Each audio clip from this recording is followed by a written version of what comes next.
inside my own world of make-believe. Kids screaming in the cradles, profanities. I see the world through ice covered in ink and bleach. Cross out the ones who heard my cries and watched me weep. All right, vetters, welcome to another great vetted episode. It is Monday, November 4th for me. I don't know what day it is for you, depending on where you are in the world. I think it's still the same day for everybody. I don't know. I hope so. You know, right? Yeah, you never know. As you can tell, got a great guest here. Simon Holland has been gracious enough to join us today on the live stream so we can talk about this BLC-1 signal and some other fascinating stuff that I can't wait to get into. Welcome to the show again, Simon. Oh, Patrick and everybody, it's a pleasure to be here. I really enjoy being on Vetted. You ask really good viewer questions, and I like answering them. So go ahead. This is good. I love that. Yeah, guys, you know, keep your questions and stuff locked and loaded, because near the end of the stream, we're just going to take a bunch of questions for Simon so he can answer them for you.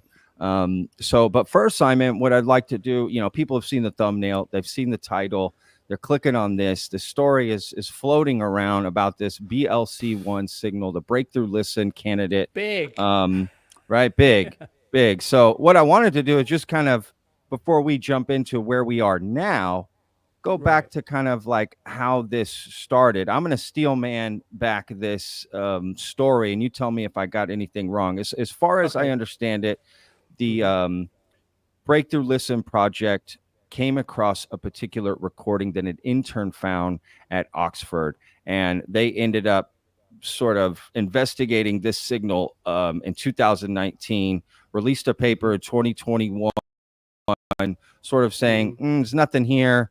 Probably human interference of some kind, and that was it. Cut to now, 2024, maybe 2023. You started to report that you had sources that were telling you something different about this same signal, that they had revisited this signal and potentially have found something else. Absolutely. Right? I think the story actually starts... and the clue's in the name.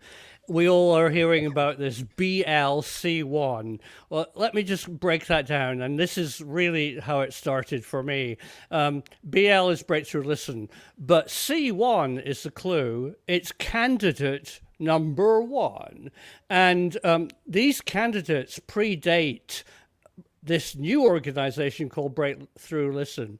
So there were a number of likely or interesting SETI found exoplanet sites that had characteristics possibly, and this was they didn't know, for extraterrestrial technological signals.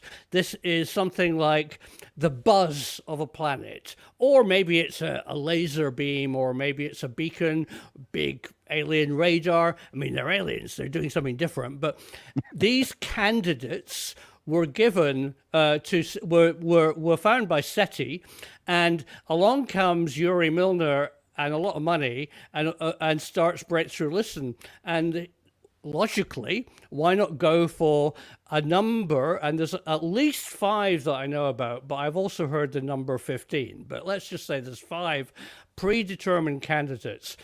And the first one so Yuri and Breakthrough Listen throw money at buying telescope time. SETI is a non-funded organization and has no American taxpayer money. And the only instruments they have are really national instruments like Green Bank, or if it's in the Southern Hemisphere, things like Parkes. SETI very kindly were given the Paul Allen array in the northwest of the US.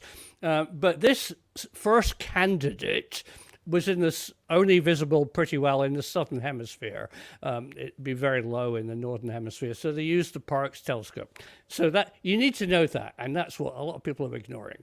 They then, because it was already found as a potential technological candidate, they looked at it, and lo and behold, they found that when they pointed their dish at it, it was there, and when they pointed away, it went away. So it was a single point source. It was narrowband electromagnetic spectrum, but it was incredibly low level. But it was also quite close. It's only 4 light years away. So the signal from this planet buzz could be possibly found, given enough expensive telescope time, which Breakthrough Listen decided to pour into it.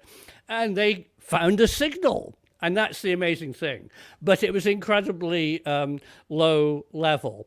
And when they ran it through their algorithms to check it, they can't confirm it is the buzz of a technological alien civilization. It could be human interference. And that's what their peer-reviewed paper in 2020-2021, as you correctly said, actually said. And I knew that. I've always known that. But what's the new bit of information, Simon? Yeah. Well, the new bit of information is that they reanalyzed it, and they found that the signal had this Doppler shift. That means it's coming from somewhere that's moving. Well, Joanne's microwave oven next to the Parkes telescope doesn't produce a Doppler shift signal, and all the human kind of interference. Now, it could be a moving human-based satellite, so that's possible, but it's starting to becoming a bit weirder. So this Doppler shift, and what the Doppler shift showed was the single point. It's an exoplanet. It has a narrowband electromagnetic spectrum, but it's either or both rotating or orbiting. That means the signal is going up and down in frequency. And that makes it very interesting. There is still a possibility that this first candidate is actually quite a poor candidate. And they've gone on, Breakthrough Listen have gone on to pour money and telescope time all over the world, Green Bank in the Northern Hemisphere and Parkes in the Southern Hemisphere. And now they're using things like the Square Kilometre Array, and they've even got an association I didn't know, but I've just discovered this week with FAST, which is the Chinese telescope. I mean, they're buying time on it, I suppose. They don't they don't talk to me anymore, but yeah. but the Doppler shift is what I heard was the extra piece of information. So I interviewed Dr. Andrew Simeon, who's the principal investigator for Breakthrough Listen. And he absolutely confirmed that the 2020 report said we can't confirm it's ET. But I said, well, what about this Doppler shift? And he went, oh, yeah, Doppler. Yeah, he said, but we're still interested in it. And that's really the story. But that's the story that was ended in 2020, 2021, when they wrote this paper, which of course I read. I mean, it's perfectly a good paper. And a lot of people have been closing the door on their social media reports at the end of the report. Since then, since 2020, 2021, when their review said we can't really confirm if it's there, but it's a good signal, but we don't know what it is, and it's probably interference, better stuff has gone on. And that's really where I got involved. I'd never even heard of BLC-1. Somehow it passed me by back in 2019. And it was somebody only last year who said, did you know that BLC-1 and other candidates now are being studied by European organizations, and it's quite likely that they'll find either the buzz of a planet, a technological signature, or maybe using the James Webb Space Telescope, which is post the report that people are quoting, like ad info Sure. fucking item. Now we have the James Webb Space Telescope that can find technological signatures from light. For example, on our planet, Earth, we make chemicals which are man-made. They don't occur naturally in the rocks or the organic stuff on our planet. That would be a technical signature that can be studied from their atmosphere. And James Webb's looking at exoplanet technological signatures. They're also looking for very exotic stuff that I'd like to tell you about, which I've only just heard about this week, which is quantum communication, which is really fascinating and could be a real breakthrough.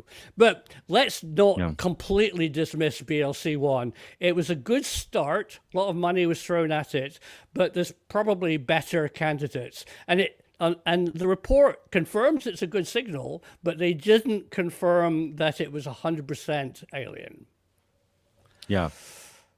Got it? So okay, yeah, absolutely. Thank you for explaining that. I cannot wait to get into this other part about the communication.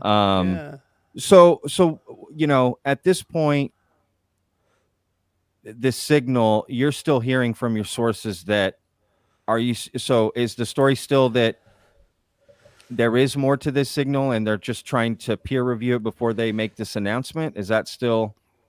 Well, I think big reveal on Vetted right here, right now, is that there is one thing which I have learned that I think is actually quite disappointing, and I feel a bit let down by my source about BLC-1.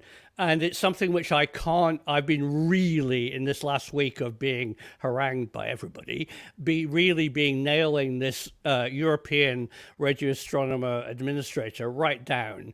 And he wants to go, there's other candidates. I said, yeah, but BLC-1 is what people wrote about in the press. And, I'm on the line about this. The big question that I've got, which I'm not getting a straight answer about, is, was it a temporary signal? Or if it was a buzz, Patrick, imagine you were on the moon and you had a transistor radio, the buzz of Earth would be there 100 years ago and there today. Our Wi-Fi, our air traffic control, our radar, our radio is not going to disappear. So I would have expected that the buzz from a technological signature would be omnipresent. It was there, obviously, before Breakthrough Listen knew about it, because SETI had found it. And but I'm not 100% sure whether it's always there, and nobody's telling me that.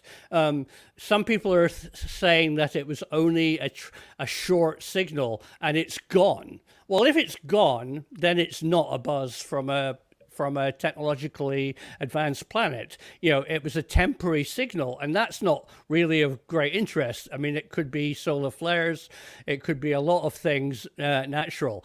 Let me just say something about how I work. I mean, I am not I don't have a Bible. I don't believe science changes when things come about. If there's better and new data, which is genuinely better and not just a stupid criticism of approach, but actually good data, I'll definitely change, as all scientists will change as new facts come to light. So I would definitely want to know from you, if anybody's listening who's an astrophysicist, which is good, I'm sure they are. Was it just a short signal, or was it, is it still there today? If you turn Parks to it today, would you hear it? I don't know. That's a great question. I mean, honestly, that's a great question. Yeah. It absolutely. is. I've been, as I said, I've been really this contact of mine who's super qualified and is brilliant, and I think in this new film that I'm going to make, I'm actually going to people are getting a bit peed off with me not saying who it is. I can't really name him, but I'm actually going to be much more open about how he and I talk, and I might even play an audio. He sends me voice messages because he doesn't like email, Sure. and he's happy that I choose a small bit of voice. So because people are confused about, is he AI? Is he real? Which he is very real and a very senior person. Do you think that this guy, I mean, this clearly has to be a question you've either thought about yourself or someone has asked you, right? Do you think that this guy is feeding you some sort of misinformation or trying to deceive you in any way? I really asked him that. I mean, obviously, I needed to know that. No, I know who he is. I know his name. I have his CV. So he's a genuine person working in radio, a senior person working in the administration of radio telescope and astronomy in Europe. Yeah. He's also a very, very smart engineer in radio telecommunication. So he understands how antennas and signals, and he's very, very interesting in quantum stuff. So he checks out. I suppose he could be completely mad, but I really don't think so. I often ask him for references, and so he emails me, or he tells me, which is a bit annoying, URLs, and because he likes to talk on the phone, and I check them out, and all the stuff he's talked about what's currently going on in Europe, only he would know. I mean, I hadn't heard of this networking of radio telescopes done by a company in Holland called Armstrong, and I contacted Armstrong. That's what they do. I mean, I think he's definitely a real person, and I don't really. Good question. I actually asked him. I said, "So why me? Why aren't you going on CNN? Why aren't you appearing with telling Ross Coulthard on News Nation? Why slightly bigger? Why did you?" And he says he just liked me. He had known work that I'd done in the past, and he thought that I would be a good person to explore these things. Of course, the story blew up into an amazing media thing. Sure. I mean, the newspaper articles specifically were very generalization and sensational, and misquoted me badly. And one of the things, but the journalist was good who interviewed me. What happened, Patrick, is it was written by a freelance journalist as a science correspondent for the Daily Mirror. And it was published there first, and then it went to a news agency, and other newspapers embellished the story from the basis of what was published in the Mirror, which is normal. But they didn't nobody else came back and interviewed me or checked. I got called a NASA scientist, like, bollocks. I saw that. Yeah. Yeah, it's like, well, I mean, I did a film for NASA once. I made 5 films, and obviously the whole professor bollocks is so annoying and hanging on. Yeah, totally. Yeah, it's just crazy. So no, it's been quite a week. Oh, I can't even imagine. And look, I am going to play one clip from, before we went live. I told you I had this clip of Dr. Becky lined up here that I wanted to play for you. But before that, real quick, I did have one question about this source. So he is the source that told you, hey, there's more to this BLC-1 candidate. We think it's alien, and we're going to make an announcement soon, but we just have to cross our T's and dot our I's. Something like that. He got me intrigued in the whole history of SETI searches and these multiple candidates. He knew about Breakthrough Listen and how they were buying telescope time. And he said that the first signal that they've looked at is the first candidate, BLC-1, and Got that it. was a good example. But there's other candidates as well. Sure. Yeah, sure. Got it. So it could be one of these other candidates. It's actually the one. If I don't know what to call it, the one. I mean, you know. I think there's more than one, Patrick. I mean, my impression is that we are in a new era. Okay. We are, Okay.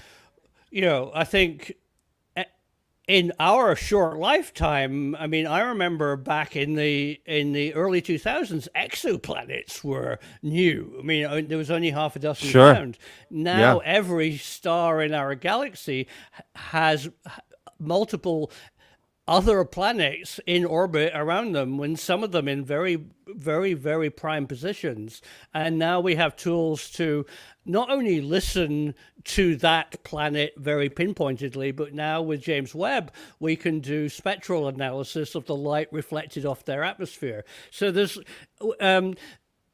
if there is anything out there, and I think the biosignature from Cambridge, and this isn't necessarily a technological race, but it's a signature from a planet that seems to have something breathing, something alive in it. It is going to be very exciting. I think the technological signatures are a bit harder, actually.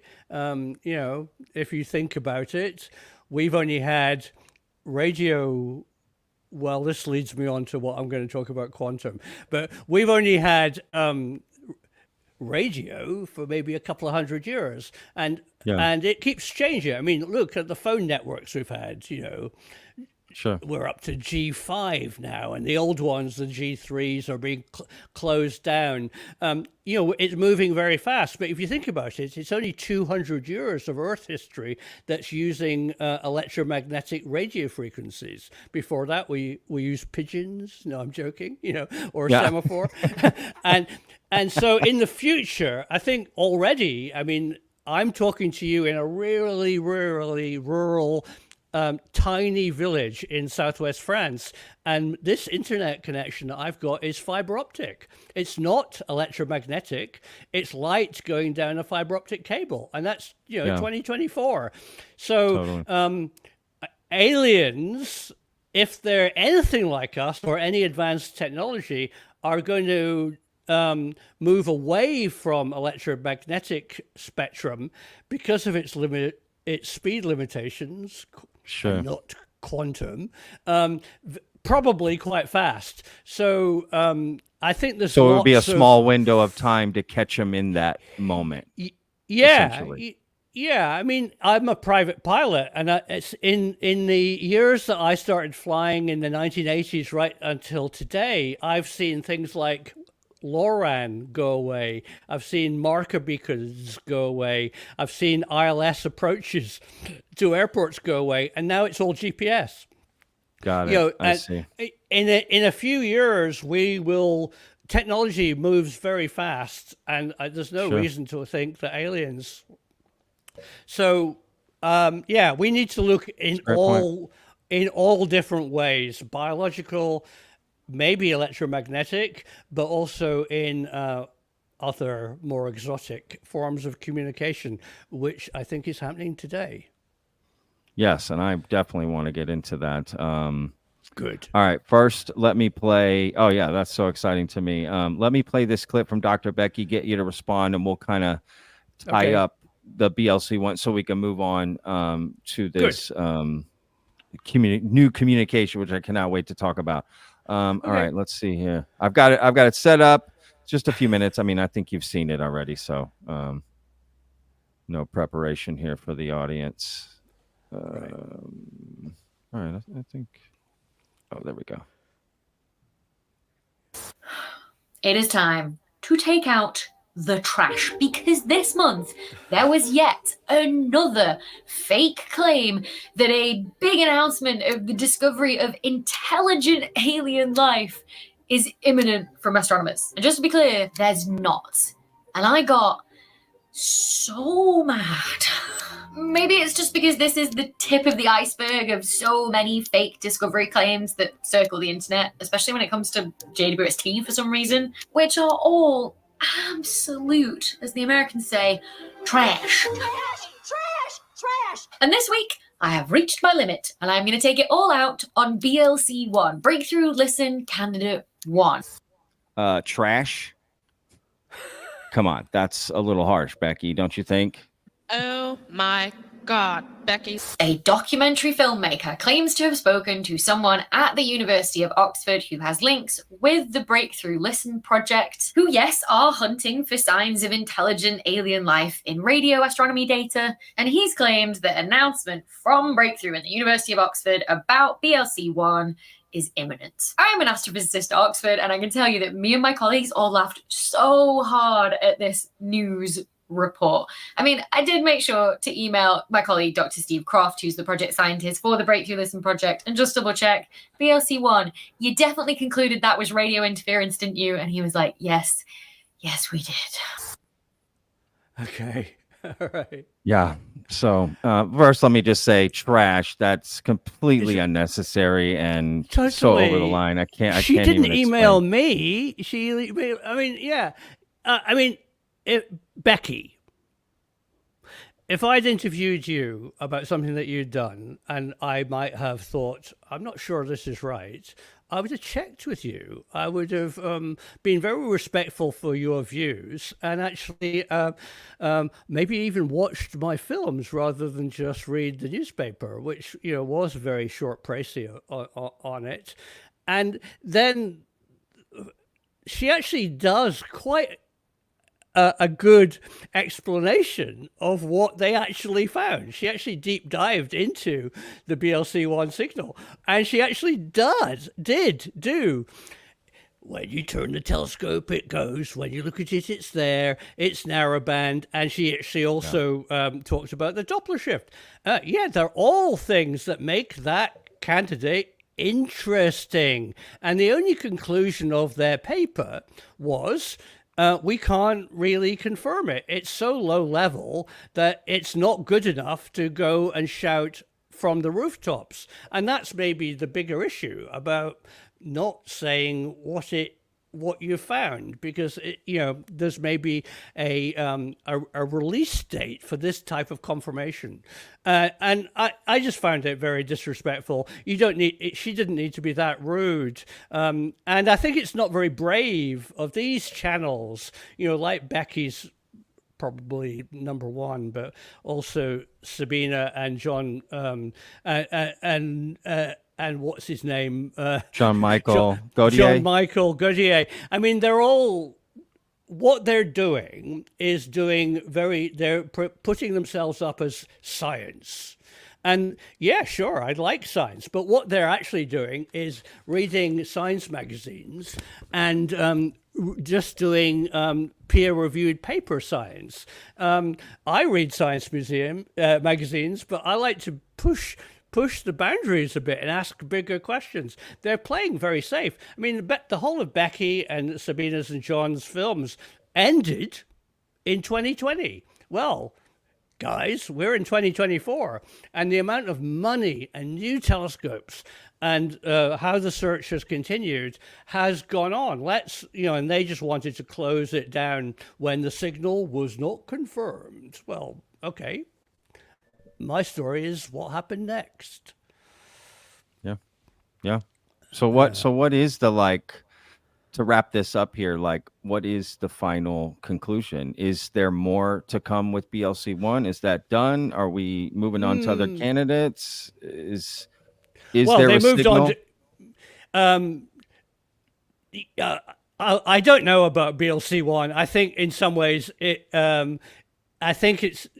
it could still be of interest, but I think there's better candidates. And I think the big issue that I've explored in a film that I did this week is SETI and SETI type organizations seem to want to have a very controlled release of information. They don't want me or people in the media going, we found alien signals. They want to control it because the classic thing that I get and they got when I say it's looking like we found an alien technological signal in BLC-1 is that everybody asks, what are they saying? You know, what's their music like? All kind of stupid questions. And in fact, what they want, what SETI have got a policy, and I discovered it. I actually exposed that they have a written law book of how to do a disclosure policy. Yeah. And their policy is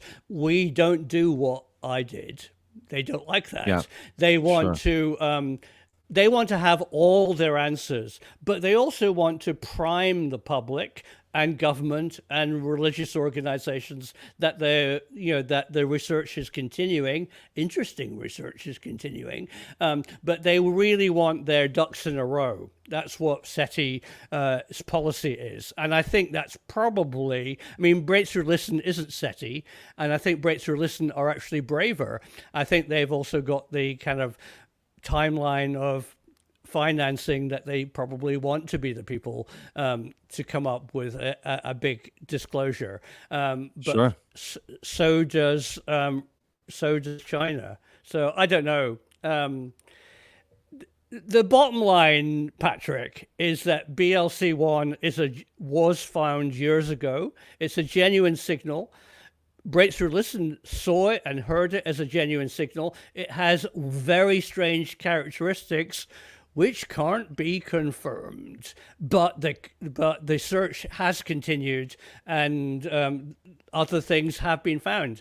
And the best published other thing is the biological signature from an exoplanet that was seen analyzed by a group in Cambridge in England, and that was specifically mentioned. K2b or something like that. Yeah, I've hardly looked at it, but I mean that was part of the paper that was released to the current British government. That's one of the possibilities that we are going to, in the near future, maybe when they want to. I think that's another issue.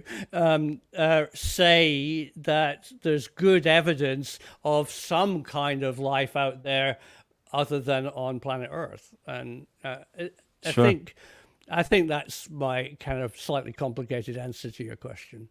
No worries. Okay, my last question with this, and then I promise we'll move on. It'd be a simple one.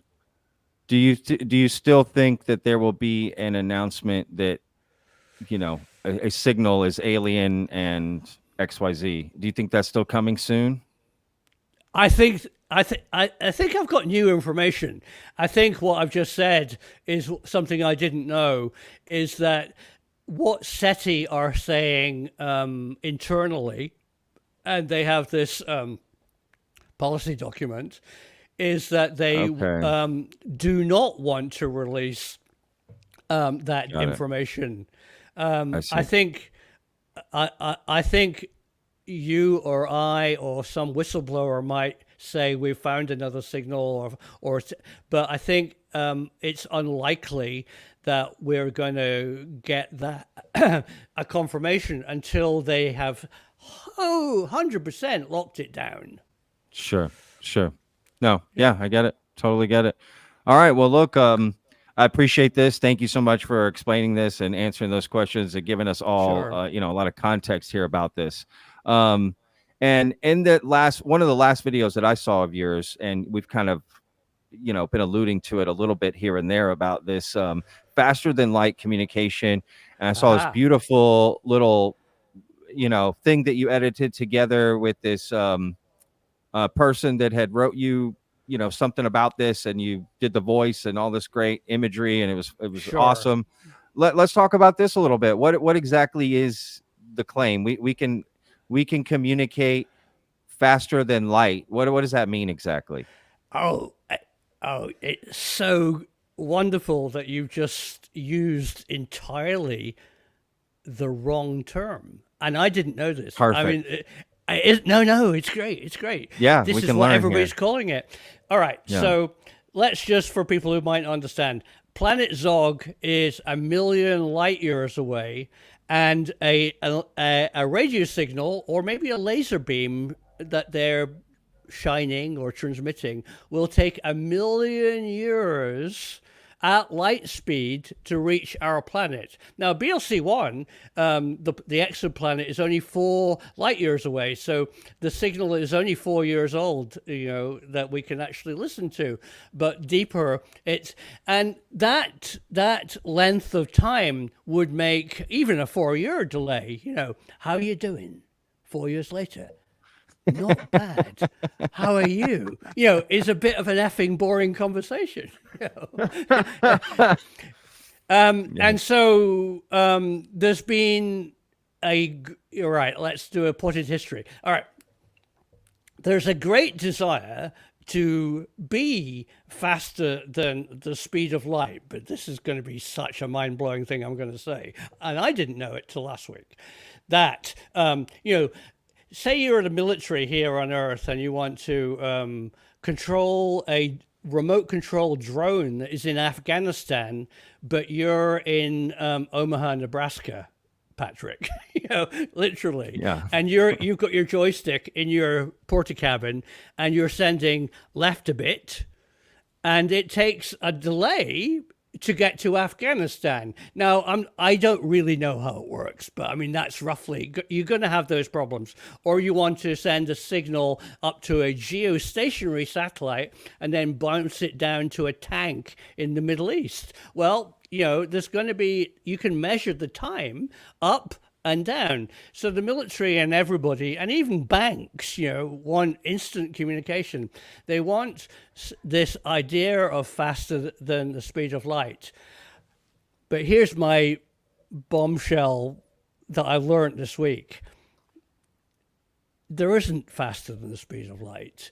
Electromagnetic waves can't move faster than the speed of light. There's no such thing as FTL communication. But that's not how quantum communication works. And coming up on my channel is going to be a film where I've got the most brilliant demonstration from this guy who actually has built a model of how quantum communication works. I will give you a preview of the thinking to your channel right now, but you're going to have to watch my film in depth later this week that I'll explain it. But here's the concept. All right. Imagine you have a rod of steel that goes from Earth all the way to the planet with aliens on it. And you push that rod in on Earth. On the other end, because it's a connected rod, 1 million miles long, the other end will pop out a bit. So you've got that push and shove, right? Well, if you push it on Earth, it instantly, not faster than the speed of light, instantly will go in at Earth and out at Zog, right? So you've made this connection. How the crap does that work? Well, it turns out that's exactly what we can do with quantum tunneling. Quantum tunneling has this strange effect that when you press your telegraph key, hello alien, you would expect a signal to go down the wire and then a bell would ring at the other end. It doesn't. It doesn't. As soon as you press the key in, it comes out. It's like it's a solid connection. It's instant communication. It's not faster than the speed of light. It is millions and billions times faster than the speed of light because the word instant. Now, how exactly that works, I'm going to explain to you later. It's like a seesaw. A seesaw. Brilliant. You sit on the Earth seesaw and the alien's arse goes up. It's not a wiggly. You're not sending them a message going, go up, up. No, you sit down and they go up, right? Yeah. And what you have to understand, and people are going to ask, how does that work? Well, it's really interesting. It's about looking at physics in a different way. I the universe is all connected. There is a connection between everything in a probable subatomic state. That probability is in the quantum world, and if you can exploit that connection, that hard beam connection between two places, like brilliantly, Patrick, a seesaw or a rod, it's great. Sit on one end, the other end goes up, and that is what they Instantly, think. like you said, right? Like Yeah, instantly. it's not faster than the speed of light. Yeah, you're right. It's instant. So Yeah. we need to talk about that. And what I have learned this week is that extraterrestrials, if they're super smart, would need to do quantum type, let's just call it quantum communication. Let's definitely drop the faster than the speed of light, because it's much faster. No, it's good. It's great. I loved it. Because they and us eventually, when we need to talk, need to be a bit faster than take 4 years to get the message across, So I mean, of course. yeah, Yeah. of course. Yeah. For control do and that? communication. And I get the impression that that's actually going on. In the last film, I mentioned somebody who was the father of this technique. And he is a guy called, it's not a mysterious figure that I'm making up. He's called Gunter Nimitz. He's a professor in Cologne University. He has a Wikipedia page. I'm not making this up. He sent a quantum signal over an air gap, and he expected the signal to take the length of the gap. You can measure it. It left. It would take wiggle, wiggle, wiggle, wiggle, wiggle, and appear at the other end, and he could measure when it left and when it arrived. But when he did that, when he pressed send, it had already arrived. And he went, what the crap? What's going on here? Wow. And he extended that distance, and it's potentially infinite. And to understand that, I need to go into great detail. I think we all think that space is a vacuum, that space, there's nothing in it. So how could how could something tunnel through nothing? Well, space isn't a vacuum. Did you, viewer, I'm talking to you, viewer. Did you go out today and was it light? Was it daytime? Maybe still is in where you're living. Well, that's because the energy from our star, the sun, reached you and made you warm.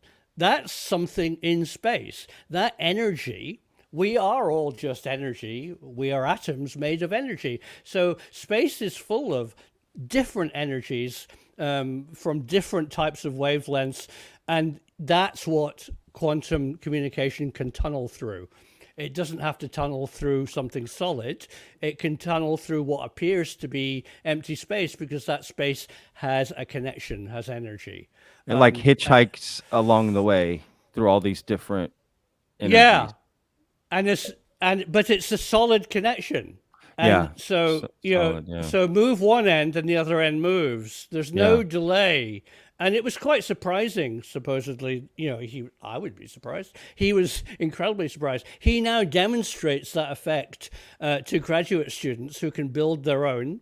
He does that all the time. And there's been many peer-reviewed, Becky, PhD studies on Gunter Nimitz's quantum communication techniques.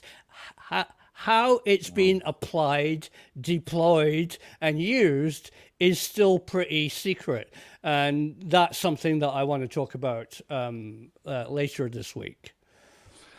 Yeah, because the idea would be, because what are they sending quantum-wise? Are they sending and one atom is appearing? Is that sort of level, or what?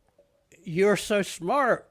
That's exactly my question. It seems like, so he told me this kind of, these Newton balls, this toy that you can get, like on a desktop, you pull one ball back. Oh, and yeah, it yeah. hits. As soon as it hits, the one way down the string goes out, doesn't it? Yeah. And then that one goes back, the energy goes through, and instantly the other one goes out. Yeah. That's actually quite a mysterious effect. That's actually action at a great distance. That is that action from the ball hitting. If you got 1 million balls on strings and you doinked one at this end, the one at the other end would fly out. So what you can send, what signals you can send anything. You can send photons, you can send energy, you can send electromagnetic or digital encoded stuff. It's actually quite wide, supposedly. I mean, again, I'm getting into the field. I'm not a physicist, but this is what I'm being told, that the possibilities of what you can use this tunneling for, Gunter Nimitz, this real person, used microwaves, like a microwave telecommunication horn, and he had a horn that was sending out a pulse and another which was a receiver. And he noticed that when he set it up with a quantum way, it left and received instantly. But he was sending, and then a microwave can be modulated. So you can send pictures, you can send music, you can send voice, you can send data.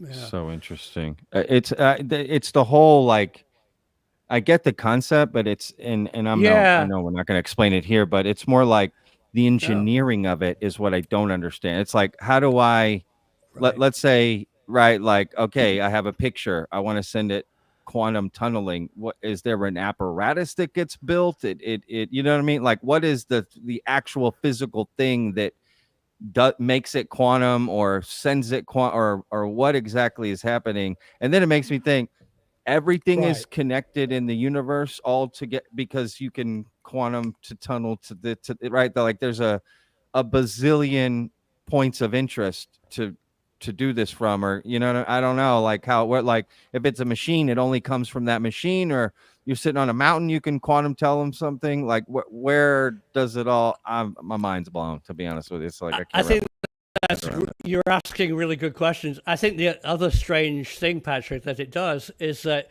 you can pick it up if you've got a quantum receiver on your planet. Yeah. But if you had a quantum receiver on a different planet, that signal is also instantaneously there. So, I mean, there's issues, but wow.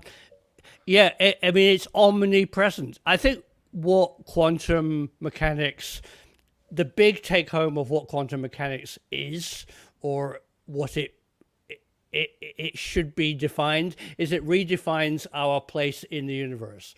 We are all made of subatomic quantum stuff, and the universe is all connected. I think we, as big atom collections, are living in a very insular world. I think the real world that we live in is actually far more connected.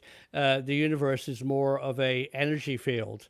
That sounds a bit I agree. woo-woo, no, it doesn't. I agree.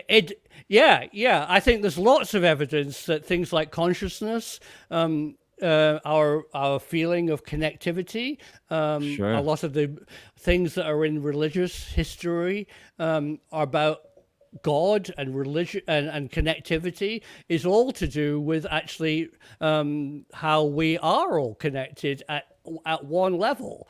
But we're also, as blobs of flesh, we're also quite isolated. But that touch and that quantum connection between the universe, I'm sounding like a crazy nutter, but I'm not, because lots of people now are finding quantum communication, quantum consciousness, and we're using quantum physics to manipulate gravity. So the whole thing is a very interesting field. And that's my point. That's what I'm prepared to do on social media. I don't just stop, Becky, on a peer-reviewed science paper and say, take out the trash. I look at what's happening after that and look at stuff that I'm brave. I've been really had a lot of people hitting on me this week, calling me all kind of names. But I'm actually prepared to sit here in my little humble house in France, research stuff, speak to people, ask them difficult questions, and bring breaking science to you.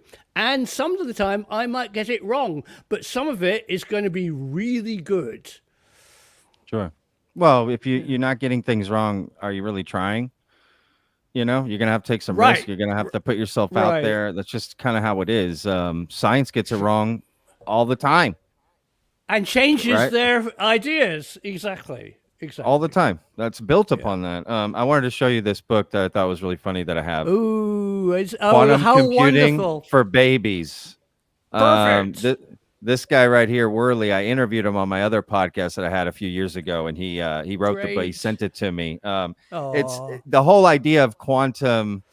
I mean, it's a play on the joke, right? But it really does Sure. explain it in a very simple way, and it's mind blowing because I tried to get him to explain a quantum computer to me, and his brain just about fried trying to like really Yeah. in layman's terms, Yeah. like really I break this know. down and help me understand.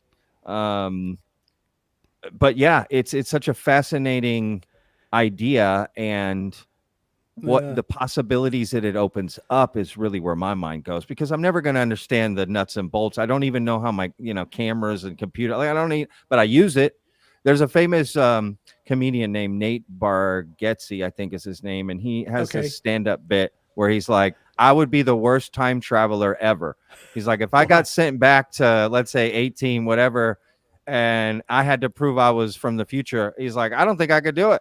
He's like, if they would, I would be like, they see him using the first phone. He's like, in the future, you're going to be able to carry it around. And, oh, yeah, well, how does that work? I don't know. I buy an iPhone. What's an iPhone? I don't know. It's like, how do you do that? I don't know. We have these screens and they put how does that work? I don't know. Right. Can you build us one? Nope. Cannot. No, we can't. I don't know. Right. Right. Like, and that's how most of us get through life. We don't know how the things, at least on a more maybe on a simple, we might have a simple understanding of how things work, but really Sure. deep down we use things that we have no idea how any of this works. So what happens is we rely on smarter people than us who are going to bring this out to us and Magicians. show us how it's done. Yeah. Yeah, essentially. And Yeah. and this idea and where quantum anything goes, right, put whatever word you want after that, is fascinating. Yeah. I mean, it's absolutely fascinating, the doors that could open up. In quantum, would you call it quantum communication? What do you think is the right terminology there?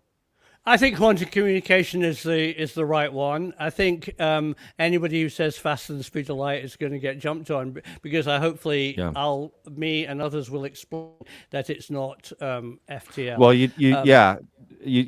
I used it wrong and you explained it to me, and I'm glad I learned that. And now I just think glad of the, it was good. The It was pole, good. the pole you said, and the seesaw. I just think, okay, instant reaction. I get it. Like it totally Right. makes sense. That's not. It has nothing to Connected. do with speed. No, it's Right? not It has nothing to transmitted. do with speed. Yeah, it's a reaction and opposite reaction. Right. Essentially, like speed has nothing to do with it. Patrick, what you just said about the world that we live in just now is very, very unique. If you go back to the 19th century, almost anybody could build a wheel for their cart. They could probably knock out a plate with a hammer. Now we're living in a world where, as you say, I mean, can you actually repair the circuit in your iPhone? And no. You don't know how it works. You don't have the materials, and they don't want to tell you. We're living in a world now of, as I call, magicians and men behind curtains who are making money. Technological companies, but generally, I mean, in the military are using technology where they don't want us to know how it works, because that gives them an 100%. advantage. And I understand 100%. that. We're living in a very dangerous time, and I think we need better science communicators. I mean, I grew up in a world where in Britain we used to have a TV program called Tomorrow's World, where they would show you the latest CD that came out, and they would explain Yeah. how it works. We don't get that anymore, and I think it's really down to good communication and brave point. people on social media to actually talk about these things, because a lot of it is darkly financed. Physics has gone dark.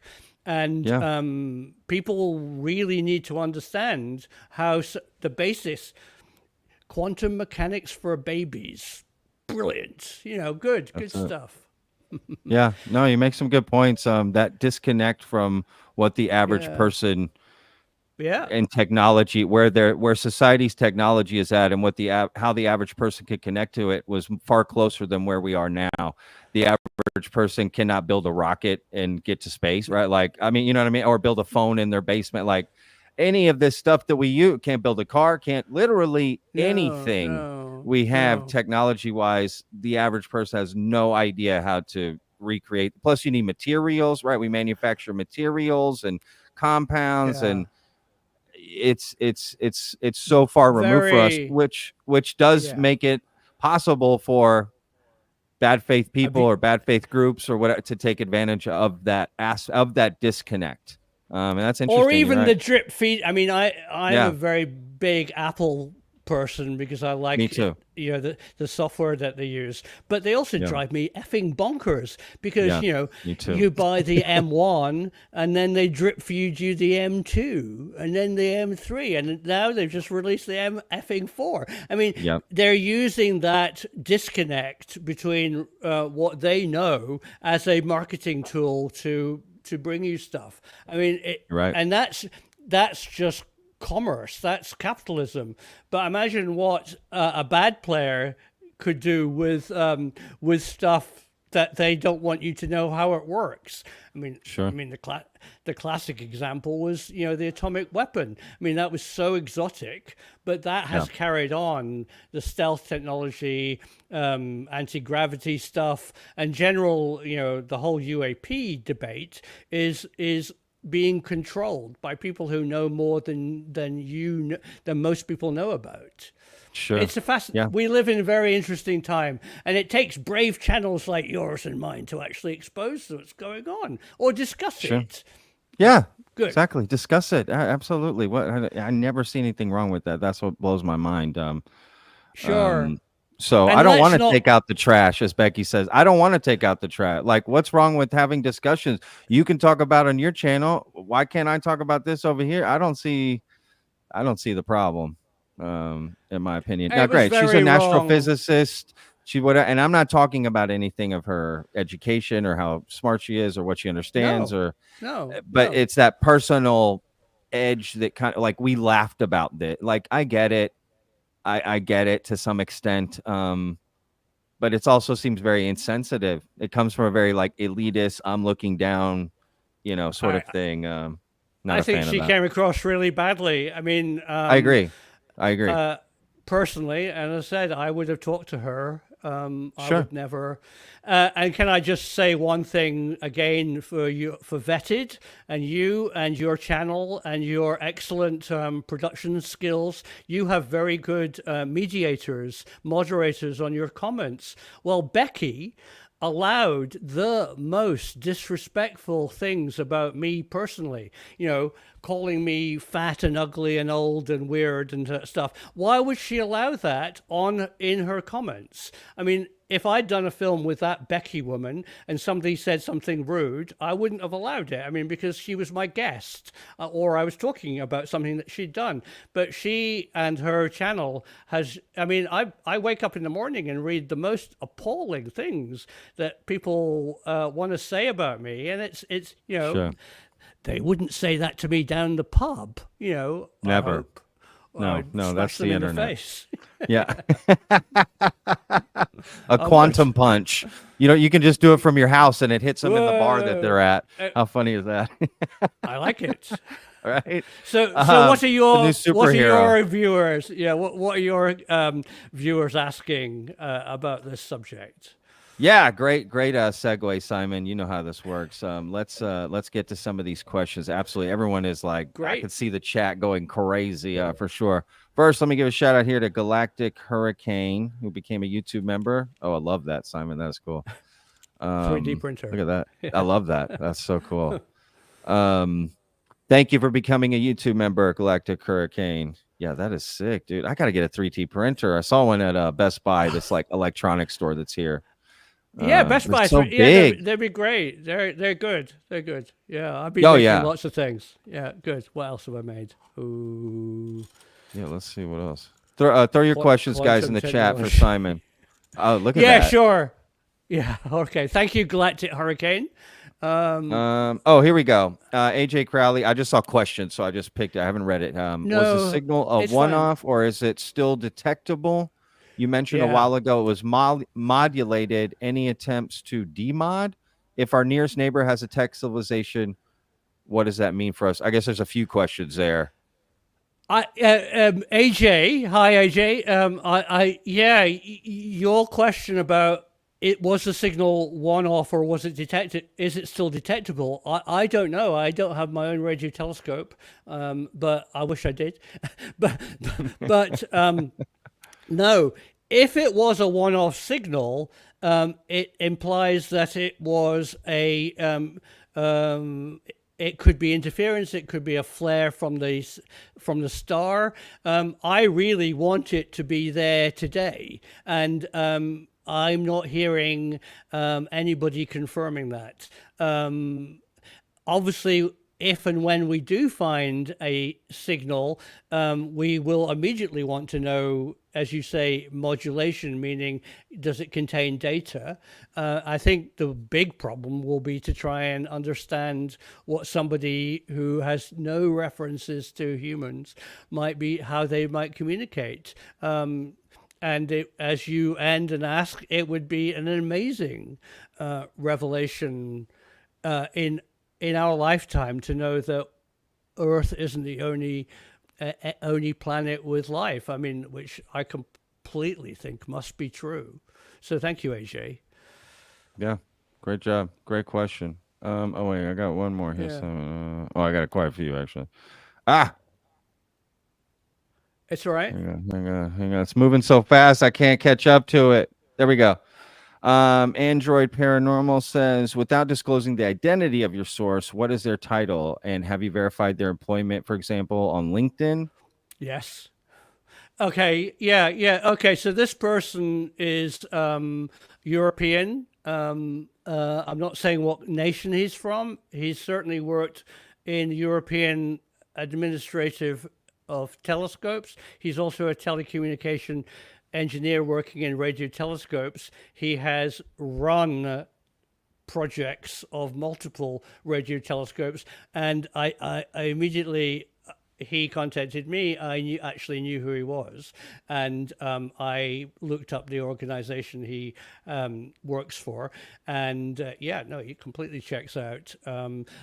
We talk daily on the phone. He likes phone messages, which is sometimes a bit frustrating to me because he rattles off names and things, and I'm very dyslexic. You're trying to write it down, I find it hard, but he doesn't use email. But we communicate over phone, which is how we real person.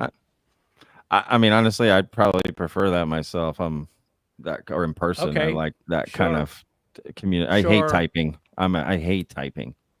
All right, UFO. UF Joe. Sorry. Simon, why do you claim things without proof or sources? Are you afraid you'll become irrelevant? Of course not, Joe. What a bad question.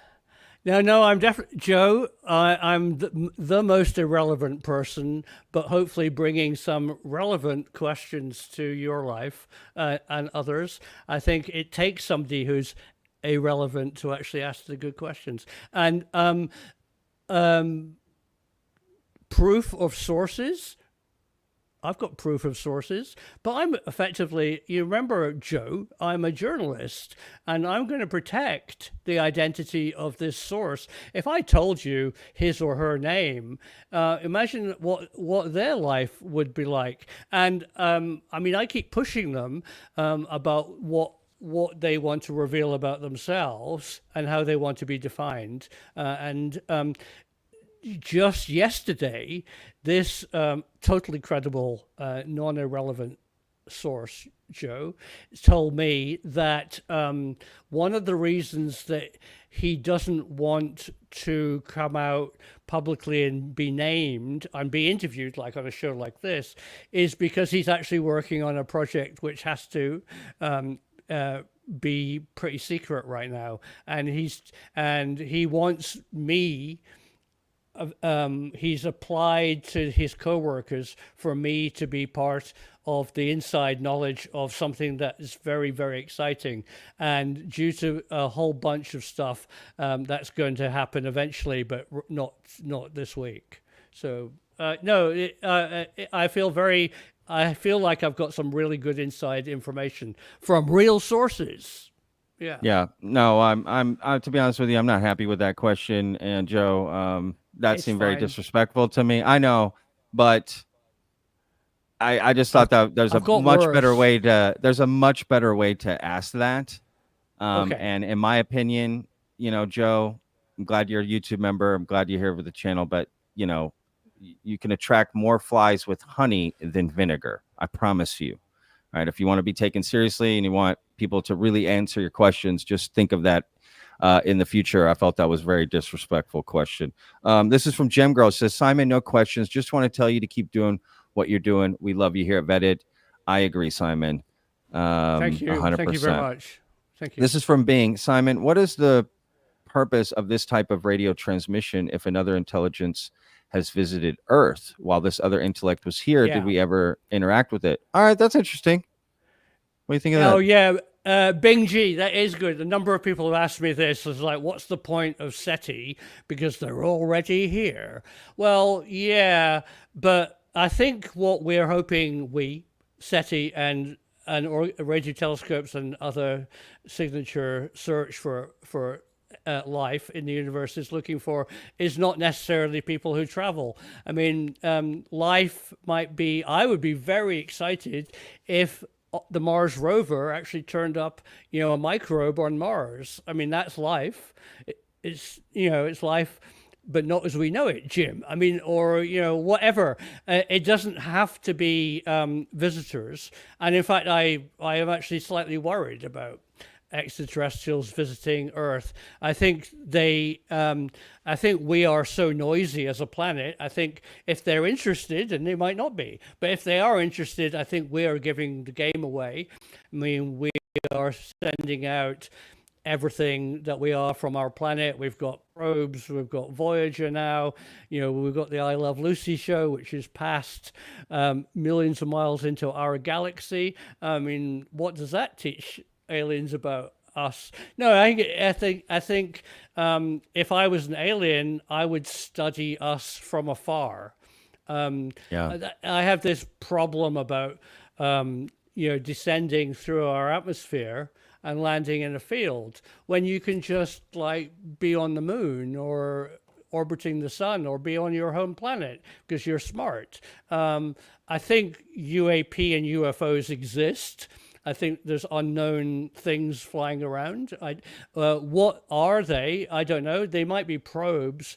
But if I was a smart alien, I would be in the rings of Saturn or hiding somewhere, probably at the sun, actually.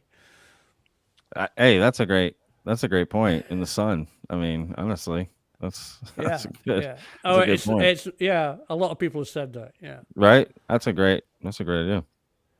Professor, I wonder when SETI detects a radio signal, it receives visible light regions of the electromagnetic spectrum. Does that include images? Costas. Hi, Costas. It's a really good question. I mean, the electromagnetic spectrum is everything from, is a vibration. It's everything from very low frequencies, radio, microwaves, and then up into, as you say, Costas, into light, and then higher frequencies that eventually become, dangerous and ionizing into very high frequencies. But I think what we're talking about with radio telescopes is we're talking about the kind of bandwidth that we might use, the kind of everything from ELF for submarines all the way to terahertz.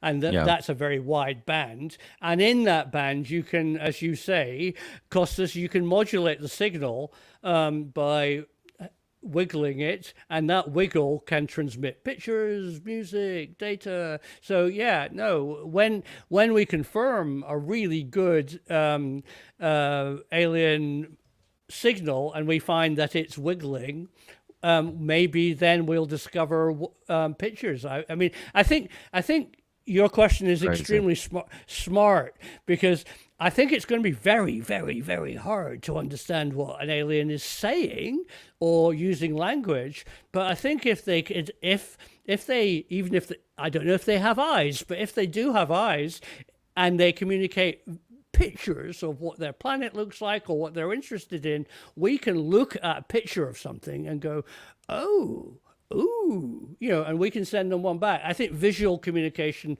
might well be something very important. That's a great point that from this question. I'm trying to bring this. Okay, I was gonna show this to you today, Simon. It dropped in Newsweek today. Wait till you see this story. This is absolutely crazy. Let me bring this up. Thank you. It was in Newsweek. It's about a father-daughter team. Check this out. Alien signal deciphered by American father-daughter team. Ooh, and you're like, wait, what? What they did is create a simulated, right? It says, in a development that bridges science, art, and citizen science, a father-daughter team from the United States has successfully decoded a simulated extraterrestrial signal beamed from Mars. So it was kind of an experiment, right? This is what they sent. And they figured out it was 5 amino acids or whatever. Like, I just thought that was really cool, like getting us ready, preparing us for how to decipher these signals. What are we seeing? What does it mean? Why send this? What is the purpose? I loved it. I thought that was such a cool story. Well done. And Patrick, as father and daughter brilliantly did, as soon as you see that picture of 5 amino acids, you know what they are. It's a picture. Imagine I was going, you don't know what I'm saying, but a picture like that. I normally sound like that. I mean, you immediately know what you're seeing. Even if it was very odd, you could start thinking about it.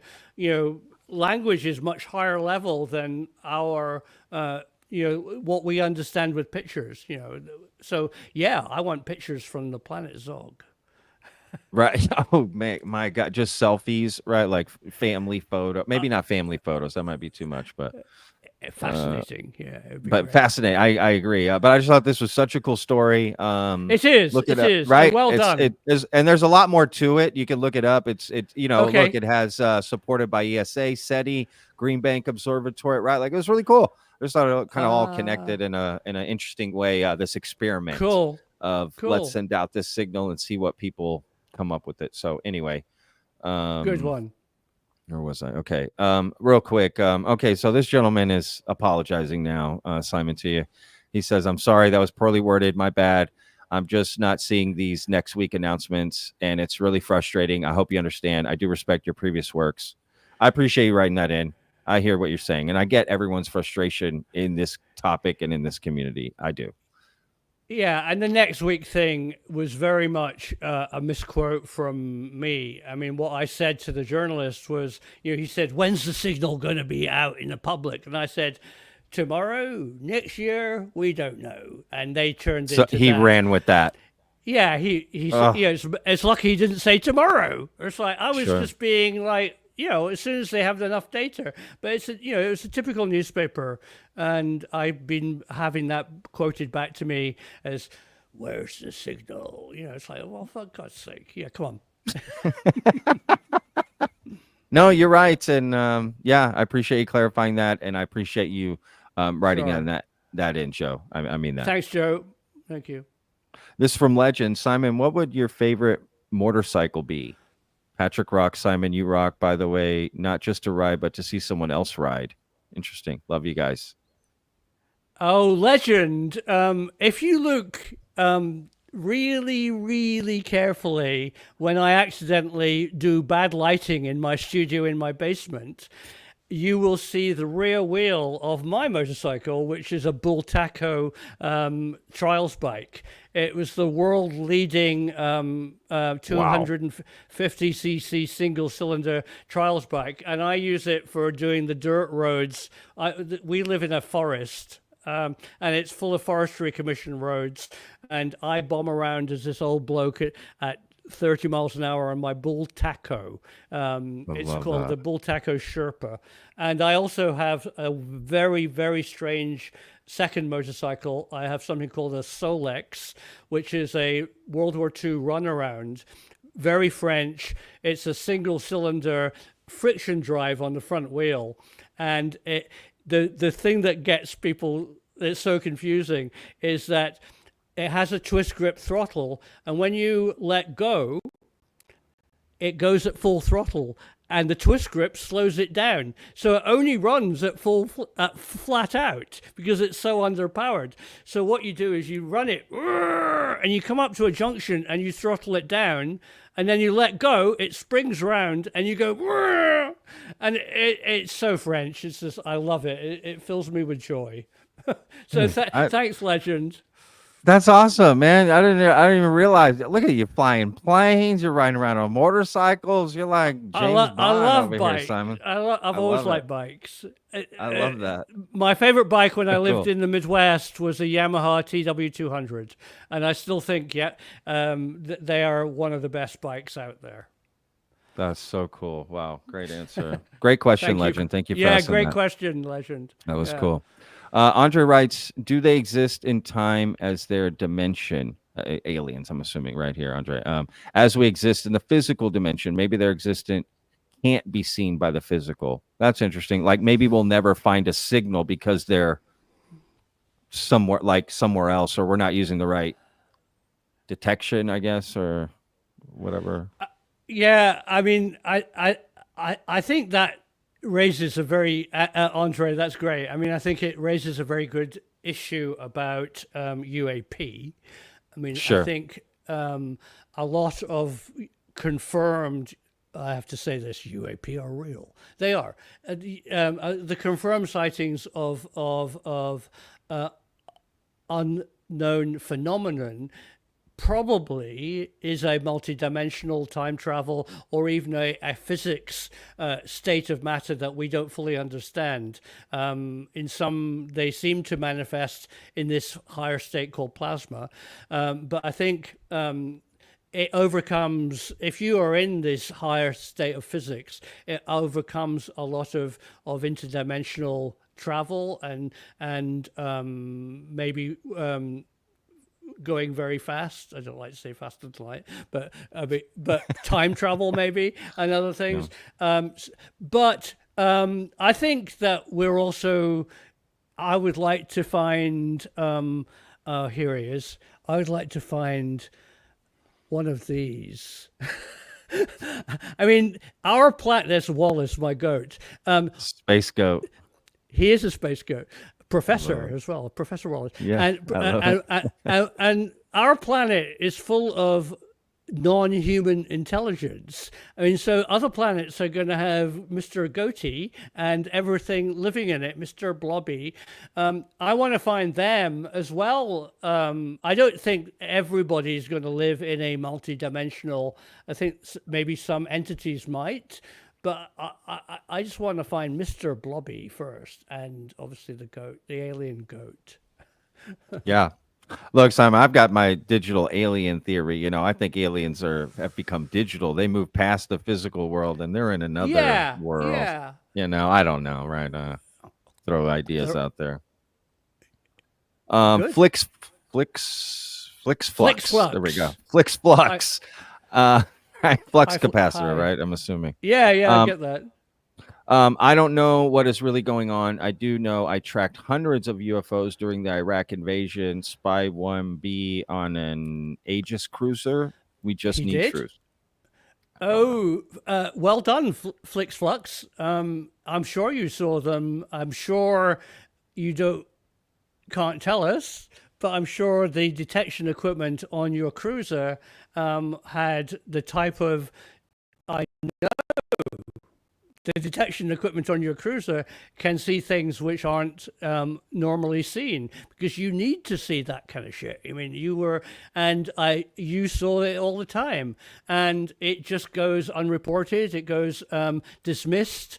And I think I think one of the good things that have come out of the so-called Nimitz inquiry and these congressional hearings is that the stigma for people like you, when you were obviously using advanced sensors in the Navy, has been broken. I think hopefully there's channels now that you can actually, and other people who do see things, I mean, air traffic controllers see things.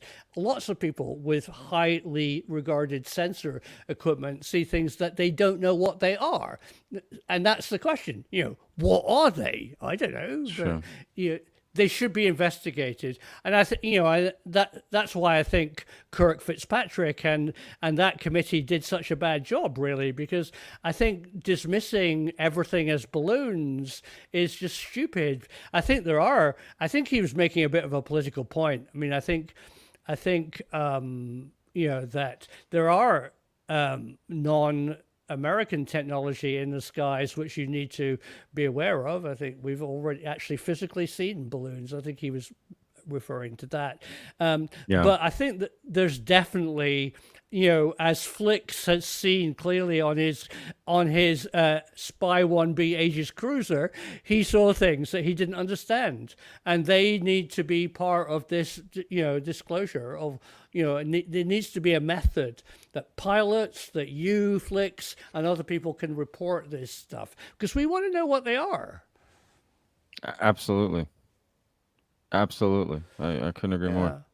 Roland Gibbs says, this is a great question, I think. Would you regard the detection of a techno signature as disclosure?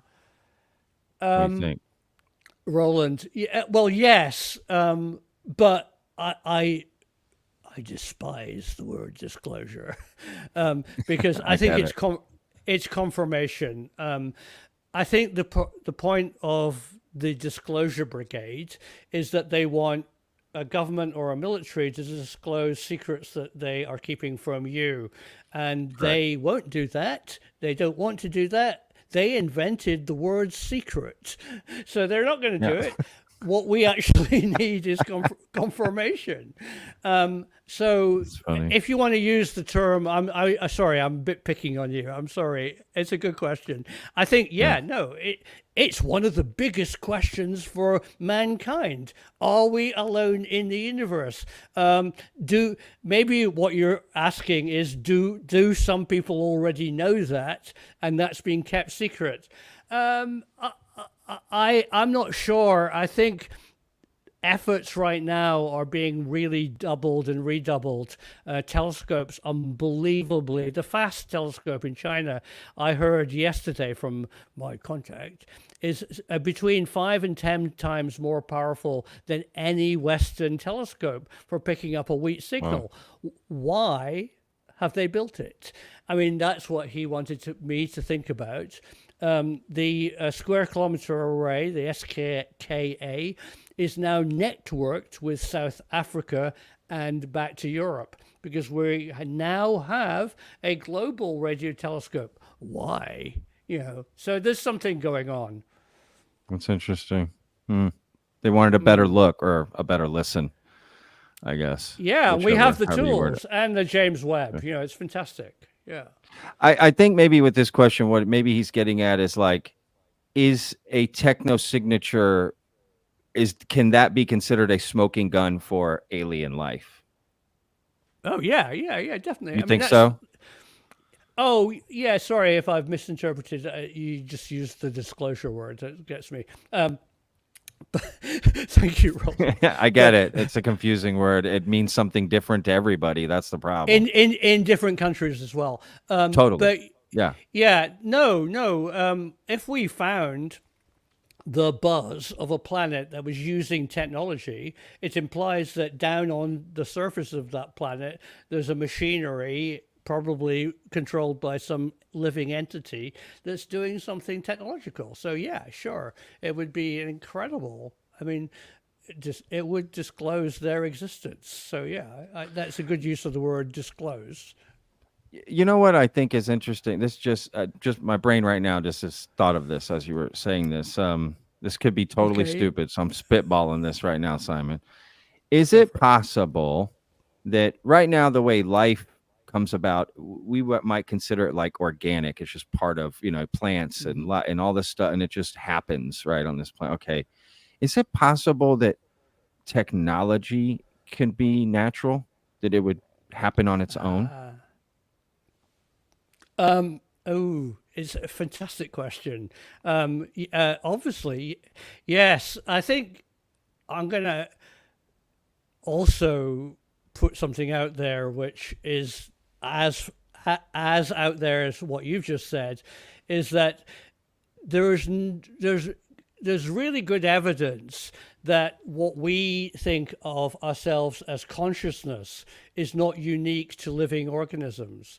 The term consciousness could be applied to a machine, not just because it's thinking, but because the consciousness experience is this connectivity to this connected universe.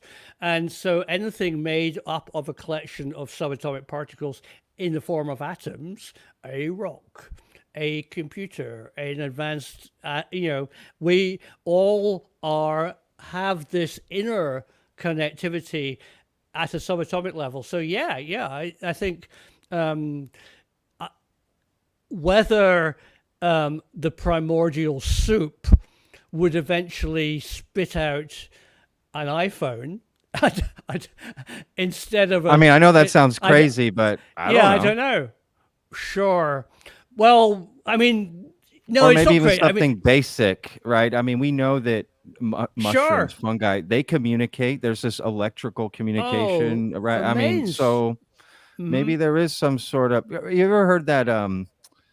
It's like a story that I think Christian sort of leaders might use, where it's like it has a name, but I can't remember. It's like, oh, if you're walking in a field and you come across a watch, there must be a creator to that watch, right? So, and it kind of leads to the thought experiment that we're created, right? It's like, well, how is this possible? But what's to say a watch or something like that can't happen on its own? Why does there? Sure. I mean, all we have is this one planet to reference how things go with life and everything. So if the universe is that big, maybe there's other types of what we might consider natural and so if we found a techno signature, that doesn't necessarily mean there's some sort of life form like running it, but maybe it naturally happens on that planet. I like it. No, I mean, which is still exciting. Yeah. I mean, it's still exciting, and you want to check it out, right? I mean, but I don't know. You remember the classic Star Trek episode Devil in the Dark, where they beam down to this mining colony where a strange creature is moving seamlessly through rock because it's not carbon-based, it's a silicon-based entity. And there's definitely, you can do spectrum analysis of distant stars that are rich in not carbon and oxygen that would build us and fish and things, but they could possibly build complex, carbon atoms tend to make long chains. Other molecules, other atoms can form complex shapes. So I think the possibilities are endless. Good. Yeah, I mean, essentially, that's a great point. This stuff is so fascinating to talk about. So I gotta admit, I love it. I do. Oh my God, this chat is going crazy. I'm trying to pick up some other. Yeah, go ahead, please. While I look up another question. Well, here. While you're doing that, I'll just talk. I mean, that's why I think social media, we really should be at the cutting edge of asking hard questions. We need to ask the difficult questions and look for difficult answers, and not close the door on stuff. There's weird stuff out there that needs answers. So. Let's be open-minded. Yeah, I agree. Terrence says, for Patrick and Simon, do you think we will ever get to the truth? P.S. Love you both. What do you think, Simon? Think we'll ever Yeah. get to the truth? Well, well, if you're talking specifically about What does that mean? What kind of yeah, I truth, mean, right? what's the defined truth, Terence? But I mean, if you're if you're specifically talking about are we alone in the universe? Yeah, let's say that. Yeah. Yes, of course we will. There is, we live in 2024 where we have the tools where we can answer that question. So yeah, when that question will be shared with us, mere mortal members of the public, is a different story.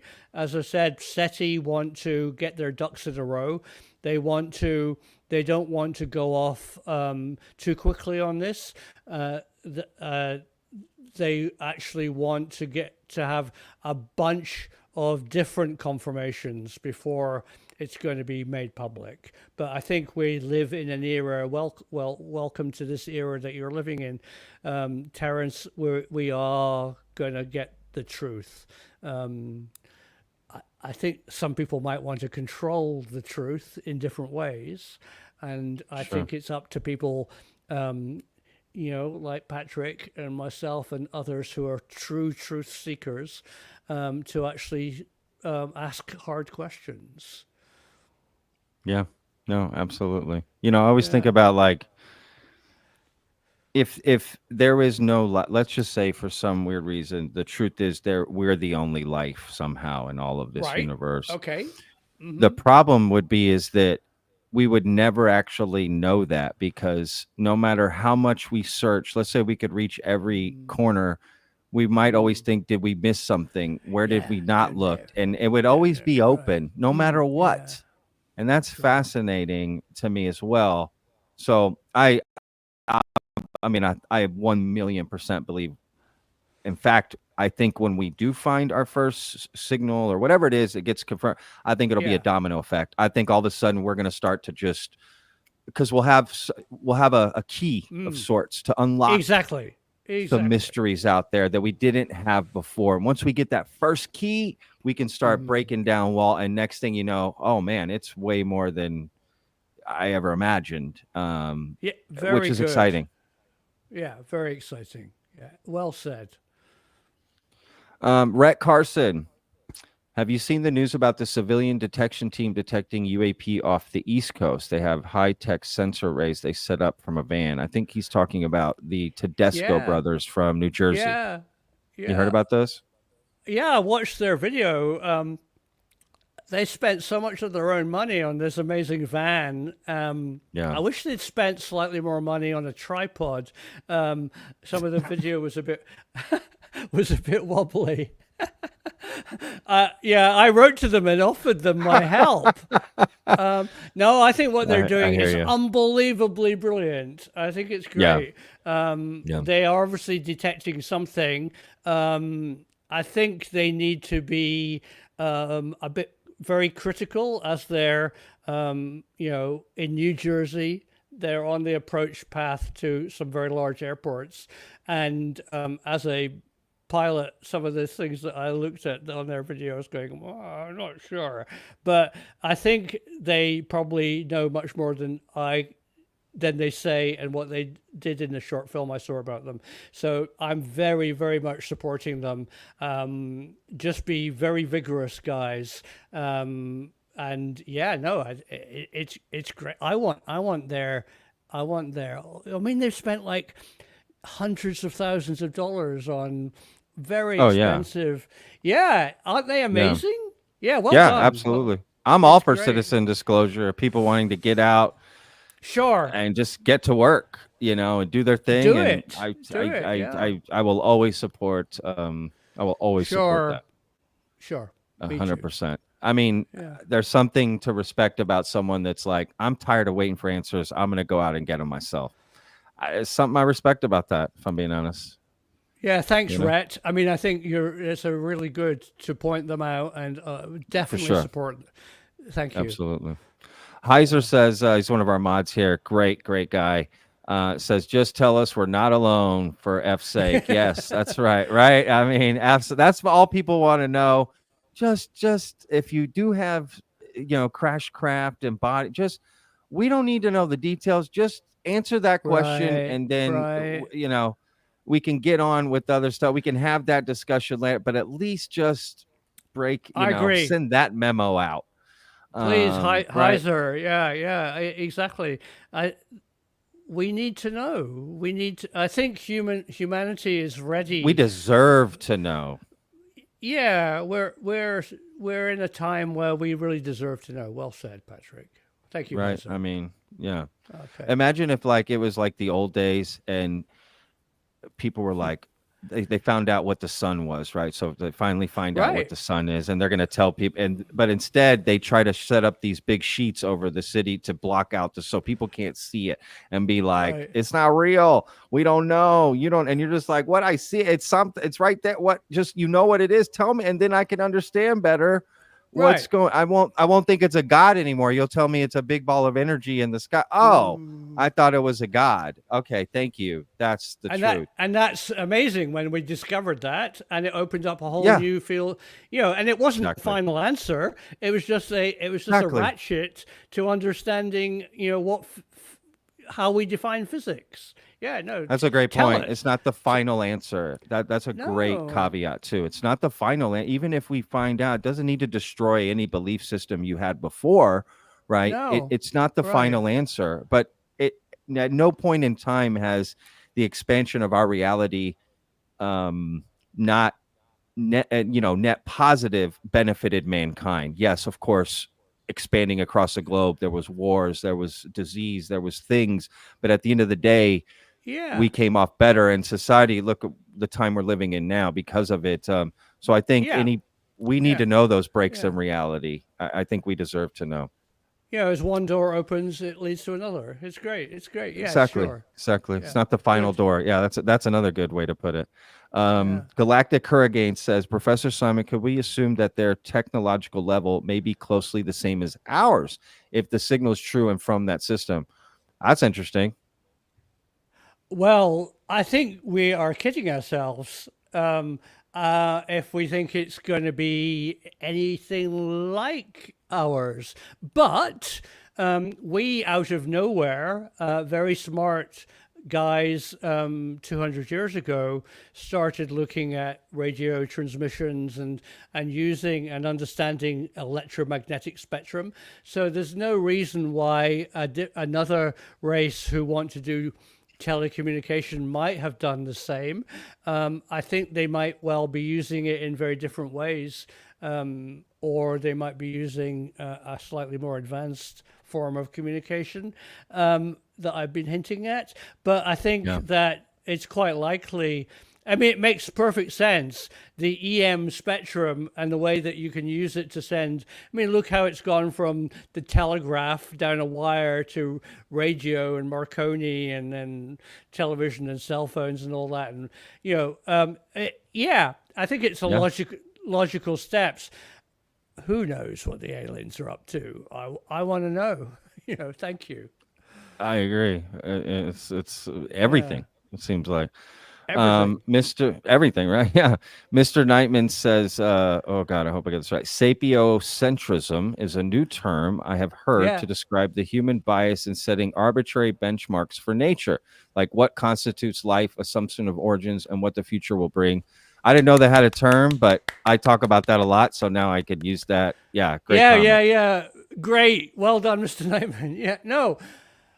We are trapped in our own bodies on this planet. We have incredibly narrow field of vision. Our hearing is rubbish. We have some fields of touch, maybe occasionally.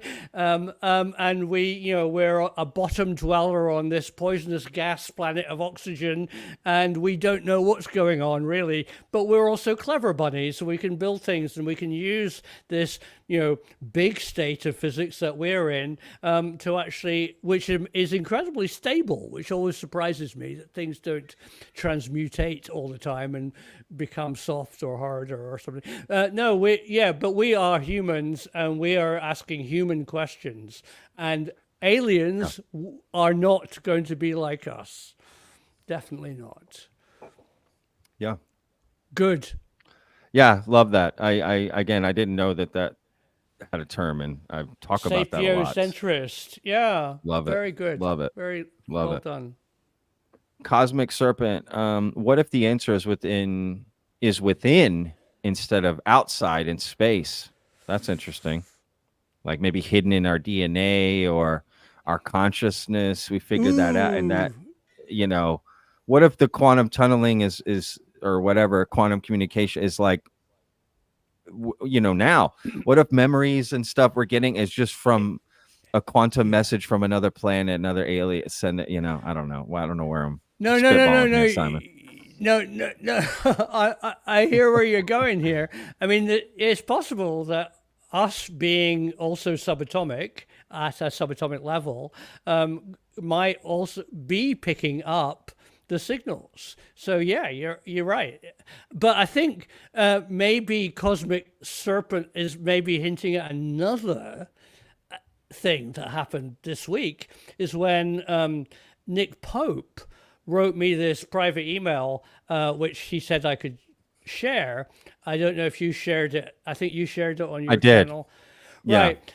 The thing that I literally was gobsmacked at the bottom few sentences, where Nick clearly, in my opinion, showed his hand in expressing the fear that humans, Cosmic Serpent, and DNA are actually, we might be the aliens. And I think what Nick was implying there is a commonly held thought process. And sure. So you're right. I mean, internal space, external space, I think it's all connected. So yeah, good. We need it's totally possible. Panspermia, or even more more concerted effort to put us here or something. I mean, that honestly doesn't seem that crazy to me. If that was true, if I were to find out, yep, we were put here XYZ and evolved to whatever, but from another, that actually seems very, very plausible to me. Yeah. To be honest. Or, just like as I was watching this paleontologist video last night about, all the different species that, before Neanderthals and, Homo sapien and Homo erectus and Homo this and all these different, whatever, and how they all moved through the world and this and that, and how they were different. And I mean, it's just kind of nature. So it's possible that we came here as another species, maybe even more advanced, but lost that because we were stranded here and had no way to keep up with it and became primitive and came out of that, or just dropped here primitively and brought through. I don't know. The idea that the idea that we don't know our history completely. I'm not saying I know what it is. Of course I don't, but our history is still a mystery. It's a mystery. It's definitely a history. It still mystery. is. Yeah.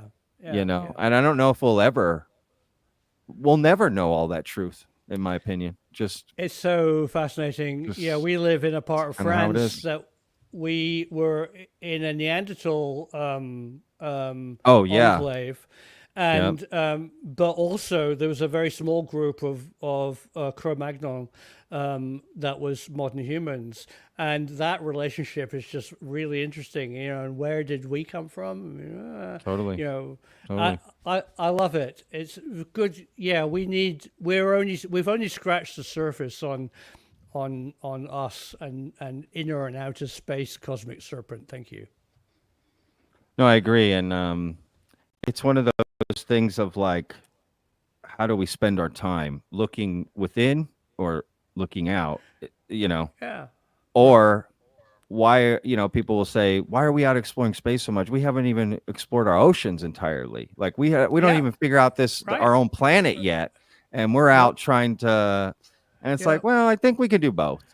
Honestly, I think we can. Definitely, we're clever. Right? Yeah, we're clever, man. We can make this work. We can chew gum and walk at the same time. Right? Isn't that the saying? s- I think that's what people yeah, say. I don't know. that's All right, right. so I'm trying to get to a couple more questions here, Simon. We'll keep it to a couple more. Okay. All Don't want to right. keep you here Good. forever. If I find just one good one, we'll leave it at that. There's so many. Oh, This is Patrick, really I'm hard. sure. It's so Oh, hard. This is the hardest part of a live stream is like me managing the pick. comments. Yeah, I Right? know. I Yeah. bet. I bet. Well done for having this whole show. I mean, Vetted is becoming, is a very is required viewing. You have excellent people on, so thank you. This is a perfect question. What comes next? That's perfect. Love it. Eh, Simple. Boom. Yeah. That's it. So I booked a ticket to go round to Becky's house. No, I haven't. I haven't. Simon's making a trip to Oxford. Let's go. I love.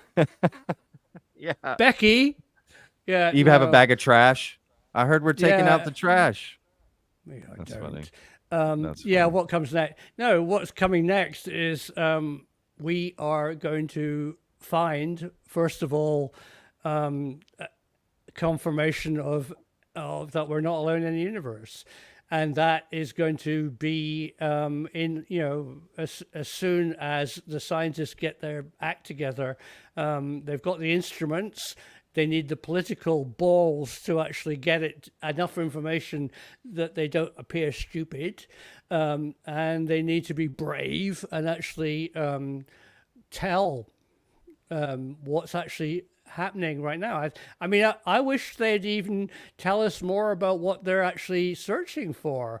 I mean, trying to answer a previous question like BLC-1, is there still a signal there? I mean, there's nobody to ask. It's really hard. I think there needs to be a bit more transparency, but I think what comes next is that we will get answers. So thank you. Yeah. Yeah. No. Great point. No question here, but thank you, Marky, just for throwing that in. Really appreciate you, man. Good one. Yeah. Great. This was such a great conversation, Simon. I can't Thank tell you you for how much having me. I love talking to you about this stuff. Like I mean that. It's such a Great, great, fascinating. You bring a great. great energy, a passion for this.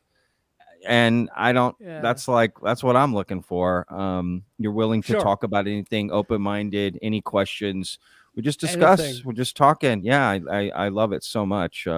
So I really Yeah. appreciate you taking the time. I know you're busy, so I appreciate it.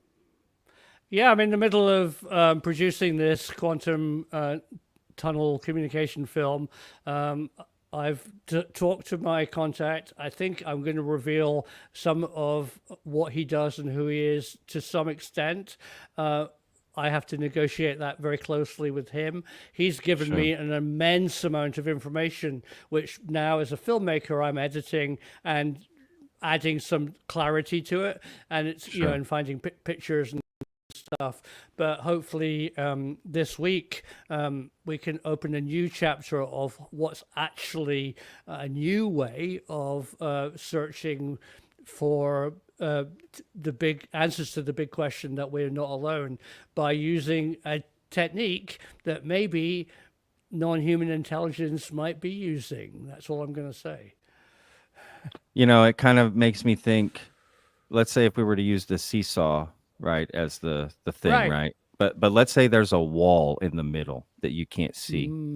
And the way we search for life is, well, we get on one end of the seesaw and we wait. And if we go up, we know, oh shit, there's someone on the other end of the seesaw, right? Like that's what I imagine visually. Oh, I like it. And it's instant, right? It's like clearly something would have to be putting right, like, so Wait, if we yeah. put that out, when would that come?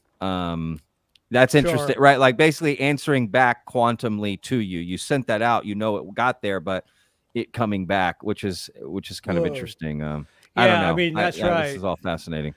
And it raises the whole question of are we sending out signals? I mean, all the stuff that I've been talking about about breakthrough listening. Well, Correct. between you and me and your wonderful viewers, that isn't what we're just doing. There is a parallel organization called METI, Message to Extraterrestrials, and we need to think about what they're doing. But we will talk about that another time. I love that. Medi. Yes. Yes. Sending out breakthrough speaker or whatever they want to call it. That's right. Yeah. Yeah. Right. I love it. Yeah. Again, Simon, thank you so much for coming on and taking the time. I'll put links in the description to your channel, everything, so people can subscribe and be looking out for this new video that you got coming out. I can't wait to see it. And of course, I want to thank all the mods for running the chat today and rocking it like always. Thank you all so much. Thank you. Yeah, for hanging out with us today. This was amazing. So Thank you. yeah. Any final things, Simon? I don't want to, before we leave. No. I mean, although there's obviously a lot of criticism, some of it rather aggressive and unfounded from a whole bunch of different sources. Sure. I also managed to get a whole bunch of really good support. In the last 3 weeks, I've got over 5,000 more subscribers, and viewing figures are being great. And it's not because it's clickbait; it's because it's interesting. Viewers are interested in, in what I can share, and it's a great subject. And if people just want to go out and rubbish it, it's just pathetic. I think you are going to hear truths. Big truths from vetted, you're going to hear them from social media. So everybody subscribe to people who are asking big questions, because you're going to get big answers. And we're going to make mistakes, but in that are going to be some real nuggets of good stuff. So see you there. Yeah. Boom. That's perfect, y'all. All right. Remember, every day's a gift, y'all.